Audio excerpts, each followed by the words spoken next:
ప్రేమ స్వరూపుడైన దేవుని నామానికి మహిమ కలుగును గాక. మన ప్రభు అయిన క్రీస్తు నామములో మీ అందరికీ కూడా వందనాలు. ప్రియ సంగమం, మీ అందరూ కూడా దేవుని యొక్క ఆశీర్వాదం చేత, దేవుని యొక్క కృప చేత దీవించబడ్డారని నమ్ముచున్నాను. దేవుడు మిమ్మల్ని ఇంకా అభివృద్ధి పొందించి మిమ్మల్ని, మీ కుటుంబాలను బహుగా దీవించునుగాక. ఆమేన్. ప్రియ సహోదరులారా, మరి ఈరోజు దేవుడిచ్చే వాగ్దానపు వాక్యాన్ని మనం చూసుకుందాము. ఈ వాక్యంలోకి వెళ్ళే ముందు యథావిధిగా మా ఛానల్ని సబ్స్క్రైబ్ చేసుకోలేని వారు ఉంటే చేసుకొని వాక్యాన్ని లైక్ చేసి షేర్ చేయండి. దేవుడు మిమ్మల్ని బహుగా ఆశీర్వదించి ఆయన ప్రతి ఫలములు మీకు దయచేయండి గాక. ఆమేన్.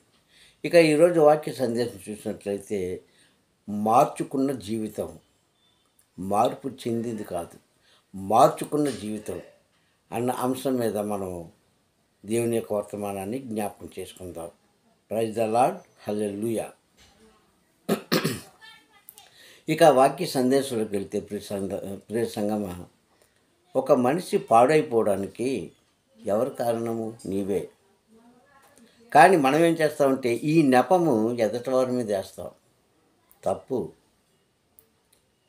ఒకరు ఏదో చెప్పినప్పుడు అది ఎంతవరకు నీ జీవితాన్ని బాగు చేస్తుంది, లేకుంటే నీ జీవితాన్ని పాడు చేస్తుంది అని ఆలోచించుకునే ఆలోచన దేవుడిని కలుగు చేశాడు. అలాగే నీ జీవితం ఏమవ్వాలన్నది కూడా నీ చేతిలోనే ఉంది. ఇవేం ఆలోచించవు. ఒక మనిషి, స్త్రీలు కానీ పురుషులు కానీ పాడైపోతే ఎదటి వారిని వేలు పెట్టి చూపిస్తావు. మొదటి తప్పు నీది.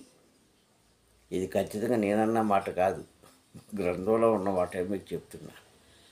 కావున ప్రియ సహోదరులారా, మనం బాగా ఆలోచించుకున్నట్లయితే దేవుడు మనిషిని చేసినప్పుడు వివేకము, బుద్ధి, ఆలోచన, తెలివి, ఈ 4 ఇచ్చాడు. ఇదేంటి 4 ఒకటే కదా అనుకుంటారు. కాదండి. వివేకం వేరు, ఆలోచన వేరు, బుద్ధి వేరు, తెలివి వేరు.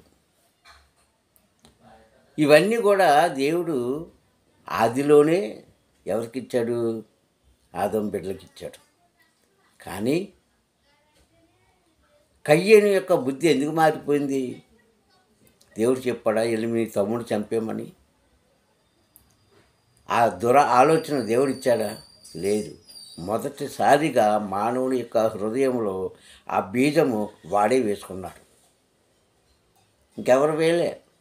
అయితే మనకు గొప్ప అలవాటు ఏంటంటే, క్రైస్తవులకి బాగుపడితే దేవుడి దగ్గరికి వెళ్తారో లేదో నాకు తెలియదు, కానీ 10 మందికి చెప్పుకుంటాం. చెడిపోతే మాత్రం వెంటనే మన వేలు అపవాదిని చూపిస్తుంది. దేవుని స్తోత్రం, హల్లెలూయా. మనకు అలవాటు అదే. క్రైస్తవులకి సైతాన్ని పట్టేసుకుందండి.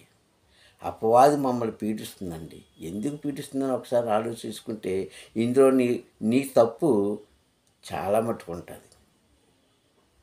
అలాగే కయ్యం చేసిన కూడా తప్పే. దేవుడు చెప్పలేదు మీ తమ్ముని చంపేసి రమ్మని. అంటే ఈ అనాలోచన, ఈ దుష్ట బుద్ధి ఎవరిలో పుట్టింది? మనిషిలోనే పుట్టింది. ఒప్పుకుంటారా? చాలామంది ఒప్పుకోరు. ఒక కుమారుడు తాగుబోతు అయిపోతున్నాడు, ఒక కుమార్తె వేరే మార్గంలోకి వెళ్తుంది అంటే అది వాళ్ళ తప్పు, కానీ చెప్పేవాళ్ళది కాదు. అందుకంటాడు ద్వితీయోపదేశకాండము 13వ అధ్యాయంలో, జాగ్రత్తగా చూసుకున్న వాక్యాన్ని, ద్వితీయోపదేశకాండము 13వ అధ్యాయంలో 13వ వచనంలో పర్వతంటే చెప్పిన మాట ఏంటో తెలుసా? పనికి మాలిన కొందరు నీ దగ్గరికి వచ్చి మీకు తెలియలేని విగ్రహారాధకులను, విగ్రహములను, అంటే కోరికలు, విగ్రహాలు అంటే ఈ విగ్రహాలు కాదు, నిలబెట్టిన విగ్రహాలు కాదు, కోరిక, లేనిపోనివన్నీ మీకు చెప్పినప్పుడు మీరు కొంచెం ఆలోచించుకోండి అని అక్కడే చెప్పేశాడు. ఇది ఎప్పుడు చెప్పినప్పుడు? ఇశ్రాయేలు కాలంలో చెప్పిన మాట. ఏమన్నాడు? పనికి మాలిన కొందరు మీ దగ్గరకు వచ్చి. మరి అలా చెప్పినప్పుడు మనం ఆలోచించుకోవాలి కదా. ఆలోచించుకోకుండా అపవాది మీద ఎందుకు నెపం వేయడం? నిన్ను చెడిపోమని అపవాది చెప్పలేదండి, నిన్ను చెడిపోమని దేవుడు చెప్పలేదండి. ఎందుకంటే దేవునికి లోబడకపోతే దేవుడే అపవాదికి అప్పగిస్తాను అని వాక్యం ఉంది కదా. దేవుడే అప్పగిస్తాడంట. రోమాపత్రిక 1:28 చూసుకుంటే, తర్వాత చూసుకుని బైబిల్లో మీరు రోమాపత్రిక 1:28 అంటాడు కదా పరమ తండ్రి. వారిలో చాలా మందిలో దేవునికి చోటు ఇవ్వలేదంట, అంటే వాక్యానికి విలువ ఇవ్వలేదు. కనుక దేవుడే వారిని ఏం చేశాడు, భ్రష్టు మనసుకు అప్పగించాడంట. భ్రష్టు మనసు అంటే ఏంటి? చేయరాని కార్యాలు చేసి నశించిపోయేవారికి.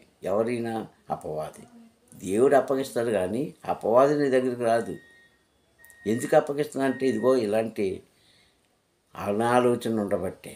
అందుకే ఈరోజు మన వాక్యానికి టైటిల్ ఏం పెట్టానంటే, మార్చుకున్న జీవితం. మార్పు చెందేది, నశించిపోయేది దేవుడు మనకే అధికారం ఇచ్చాడండి. మనకు ఆలోచన ఇచ్చాడు, జ్ఞానం ఇచ్చాడు, మనం ఆలోచించుకోవాలి. ఇలాంటి వ్యక్తిని మీకు వాక్యంలో పరిచయం చేస్తాను. దేవుని స్తోత్రం, హల్లెలూయా. చూడండి, ఇక్కడ లోక సువార్త 15వ అధ్యాయంలో చూసుకుంటే తప్పిపోయిన కుమారుడు మనకు కనిపిస్తారు అక్కడ కదా. అందరికీ తెలుసు ఈ స్టోరీ, ఈ కథ. ఆయన తప్పిపోవడానికి చిన్న కుమారుడా? కాదు కదా. జ్ఞానం లేనివాడా? కాదు కదా. తెలివి లేనివాడా? కాదు కదా. మాటలు రానివాడా? కాదు కదా. ఆలోచన లేనివాడా? కాదు కదా. మరి ఎన్ని తెలుసుకోండి, ఎలా తప్పిపోయాడు? తప్పిపోలేదండి, తప్పిపోలేదు. ఏది తప్పించుకున్నాడు, ఏది తప్పుకున్నాడని, ఎక్కడ తప్పిపోయాడంటే దేవుని యొక్క మార్గాన్ని లోంచి బయటకు వచ్చేసాడు. అది తప్పిపోవడానికి వెర్రివాడు కాదు, బతి స్థిమితం లేనివాడు కాదు, కొన్ని చిన్నపిల్లవాడు కాదు. మనకు చాలామందికి అలవాటు అంటే తప్పిపోయిన కుమారుడు. ఎందుకు ఎక్కడ తప్పిపోయాడు? వాడికి తప్పిపోలేదు, వాడికి చేసుకున్నది అది. నాయన ఈ మార్గంలోకి వెళ్ళు అని తల్లిదండ్రులు చెప్తే, నాకు వద్దు, ఆ మార్గే కావాలంటున్నారు ఈరోజు. యవనస్తులు కూడా అంతే, స్త్రీలు అంతే, పురుషులు అంతే. నువ్వు స్నేహం చెయ్యొద్దు అని తల్లిదండ్రులు చెప్తే వినలేని బిడ్డలు ఈరోజు ఉన్నారు.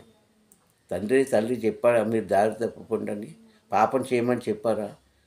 తాగుడు తాగమని చెప్పారా? వ్యభిచారించమని చెప్పారా? ఇలాంటి ఏదో చేయమని చెప్పారా? ఎవరు చెప్పరండి. ఎంత లేనోడని సరే చెడిపోమని చెప్పడం. అది మన ఆలోచన బట్టి ఉంటుంది. దేవుని స్తోత్రం, హల్లెలూయా. ఇక్కడ అదే జరిగింది. ఆస్తి పంపకం చేసేసుకున్నాడు, వెళ్ళిపోయాడు. ఇంతకీ దారి తప్పిపోయిన బిడ్డలు, యవనస్తులు కానీ నడివయసులు కానీ ఎవరైనా సరే, వాళ్ళ స్థితి ఎక్కడికి వస్తుందో తెలుసా? పందుల దగ్గరికి తీసుకొచ్చాడు దేవుడు. దేవుని స్తోత్రం, హల్లెలూయా. ఎక్కడ తీసుకొచ్చాడండి? పందులు. పందిని ఎవరు ప్రేమిస్తారు? ఎవరు ప్రేమించరు. ఆ స్థితికి తీసుకొచ్చాడు దేవుడు. చూడండి ఇక్కడ 15వ అధ్యాయము లోక సువార్త 16వ అధ్యాయంలో 16వ వచనంలో ఏముందంటే, వాడు పందులు తిని పొట్టు దగ్గరికి వెళ్ళాడు కానీ అది కూడా లేదు అక్కడ. అప్పుడు ఆలోచన వచ్చిందండి. అప్పుడు తన జీవితాన్ని తనే మార్చుకున్నాడు. ఆయన అంటాడు, అయ్యో, నా తండ్రి ఇంటి దగ్గర చాలామంది సేవకులు ఉన్నారు, పనివాళ్ళు ఉన్నారు. భోజనానికి లోటు లేదు, వస్త్రానికి లోటు లేదు, ఆనందంగా ఉండడానికి లోటు లేదు.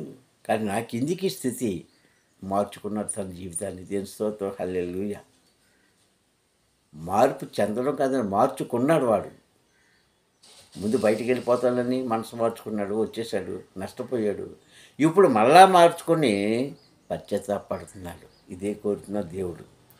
అందుకే 73వ అధ్యాయము కీర్తనలో, ఆసావు గారు రాసిన కీర్తనలో 27వ వచనంలో ఏమన్నాడంటే, ఆసావు గారు, దేవా యెహోవా, నిన్ను విసర్జించేవాడు నశించిపోతారన్నాడు.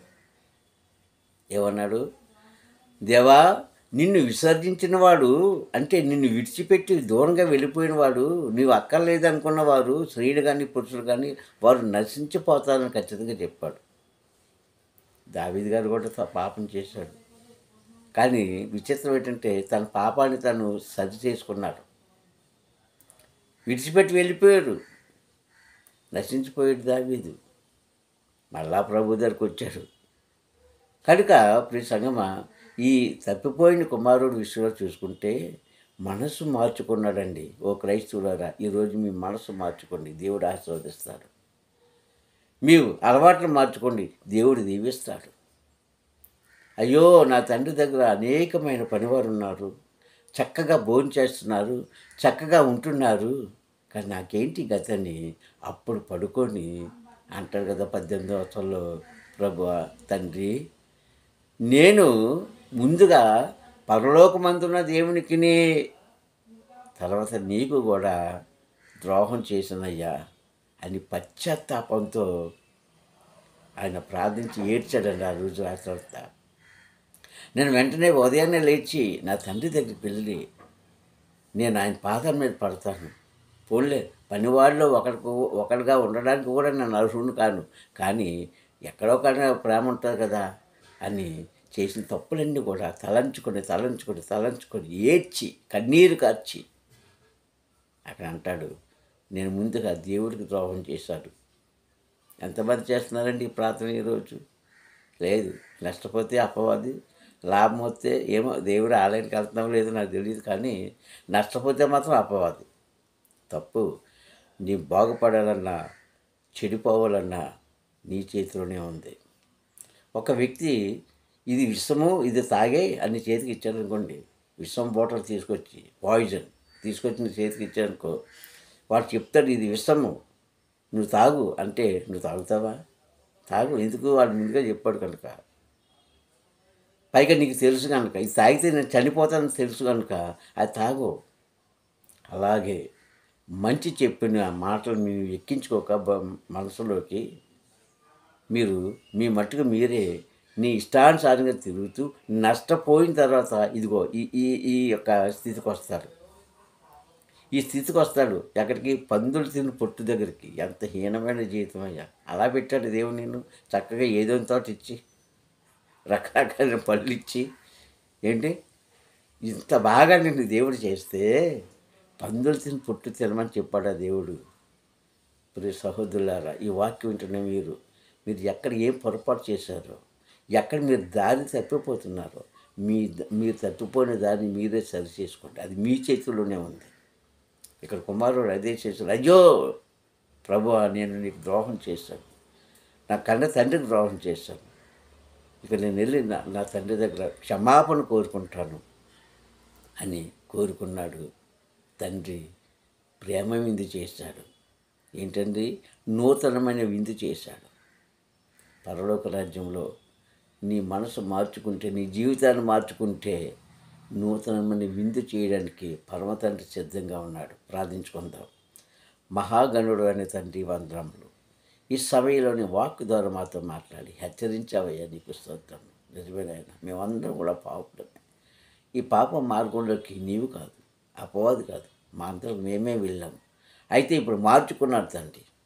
మార్చబడిన జీవితాలను వెలిగించమని ప్రార్థిస్తూ, వాక్యం ఉన్న వారిలో నూతనమైన ఆలోచన కలిగించి, చెడు మార్గం విడిచి మంచి మార్గంలోకి నడవడానికి సహాయం చేయమని క్రీస్తు నామములో ఈ ప్రార్థన అడుగుచున్నాను పరమ తండ్రి.